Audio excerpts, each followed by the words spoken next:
খুবই সহজ, অত্যন্ত সহজ সরল একটি অঙ্ক, যেটা ডাক হচ্ছে একটি জিনিসের ক্রয় মূল্য ১২০ টাকা হলে এবং তা ১৪৪ টাকায় বিক্রি করলে ক্রয় মূল্য এবং লাভের অনুপাত কত?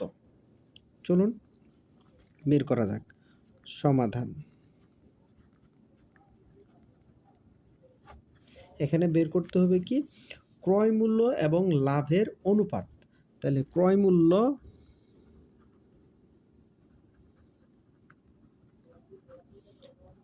টু লাভ। যেহেতু ক্রয় মূল্য হচ্ছে ১২০ টাকা আর লাভ হচ্ছে বিক্রয় মূল্য থেকে ক্রয় মূল্য আমরা বিয়োগ করব। ১৪৪ টাকা হচ্ছে বিক্রয় মূল্য মাইনাস ১২০ টাকা হচ্ছে ক্রয় মূল্য। তাহলে দাঁড়াচ্ছে কি ১২০ ইজ টু কত? ২৪। এটাকে সরল অনুপাত করলে অর্থাৎ ২৪ দ্বারা ভাগ করলে এখানে থাকবে ৫, এখানে থাকবে ১। তার মানে ক্রয় মূল্য এবং লাভের অনুপাত হচ্ছে ৫:১।